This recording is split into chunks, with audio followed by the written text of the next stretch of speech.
ये हैं ट्रंप डकैत। ये पूरा का पूरा देश लूटते हैं। 3 जनवरी को ट्रंप ने वेनेजुएला पर अटैक करवाकर उनके प्रेसिडेंट को ही कब्जे में ले लिया। वेनेजुएला ग्लोबल ऑयल मार्केट का किंग माना जाता है। दुनिया के 17% ऑयल रिजर्व्स वेनेजुएला के पास ही हैं। देखो, ये है यूएसए और ये है वेनेजुएला। ईयर 1914 में वेनेजुएला में ऑयल रिजर्व्स मिले और खबर मिलते ही यूएस कंपनीज ने जमावड़ा जमाना शुरू कर दिया। काफी सालों तक बाहर की कंपनीज दबाकर ऑयल प्रोडक्शन करने लगी और वेनेजुएला की सरकार सिर्फ टैक्स और रॉयल्टी ही रखती थी। मेन प्रॉफिट बाहर की कंपनीज के पास जा रहा था। वेनेजुएला की इकोनॉमी सुधरने लगी थी उस टाइम पे। पर 1 जनवरी 1976 को वेनेजुएला पूरा कंट्रोल अपने हाथों में ले लेता है और सारा ऑयल प्रोडक्शन खुद से करने का फैसला लिया ताकि प्रॉफिट देश में ही रहे और बाहर की कंपनीज पर रोक लगा दी। इससे भी यूएसए और वेनेजुएला के रिलेशंस इतने खराब नहीं हुए थे।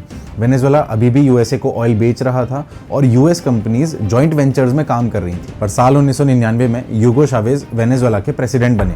फिर क्या, यूएस के खिलाफ जाना शुरू कर दिया, सोशलिज्म प्रमोट किया, यूएस के दुश्मनों से रिलेशंस बनाना शुरू कर दिया और ये सब यूएस गवर्नमेंट को बिल्कुल पसंद नहीं आया। फिर 2002 में वेनेजुएला की सरकार गिराने की कोशिश की जाती है और उसके भी आरोप यूएस गवर्नमेंट पर ही लगते हैं और इन दोनों के बीच पॉलिटिकल रिलेशंस बहुत खराब होने लग जाते हैं। फिर बड़ा शिफ्ट आया 2017 में। ट्रंप डकैत की एंट्री होती है और यहीं से आमना सामना शुरू हो गया। यूएस ने वेनेजुएला पर काफी ज्यादा सैंक्शंस लगा दिए जिससे ऑयल प्रोडक्शन पर निशाना लगा और वेनेजुएला की इकोनॉमी डाउन जाने लग गई क्योंकि पूरा देश ऑयल पर डिपेंडेंट है और टेक्नोलॉजिकल सुधार नहीं हो पाया जिससे ऑयल प्रोडक्शन में कमी आने लगी। ये बात आप ऐसे समझो कि सऊदी के पास है लाइट ऑयल और वेनेजुएला के पास है हैवी ऑयल, तो उसको एक्सट्रैक्ट करने के लिए ज्यादा मशीनरी लगती है, ज्यादा इंफ्रास्ट्रक्चर लगता है, ज्यादा टेक्नोलॉजी लगती है और सैंक्शंस अप्लाई होते ही इन्वेस्टर्स पीछे हटने लगे, पैसा रुकने लगा, ऑयल कम दामों में एक्सपोर्ट होने लग गया और इकोनॉमी कोलैप्स होने लगी। धनराशि कम होने की वजह से टेक्नोलॉजी अपग्रेड हो नहीं पाई और ऑयल प्रोडक्शन रुकने लग गया। अब ट्रंप डकैत को तो ऑयल चाहिए और वो भाई साहब अब ऐसे डायरेक्टली तो किसी देश पर हमला नहीं कर सकते, तो उन्होंने वेनेजुएला के प्रेसिडेंट मादुरो को क्रिमिनल घोषित कर दिया। बोला कि ये तो डिक्टेटर है, करप्शन सपोर्ट करता है, अमेरिका के लिए थ्रेट है, मतलब ऑल इन ऑल यूएसए के इशारों पर नहीं चलता है। रातों रात घर से उठा लिया यार उसको।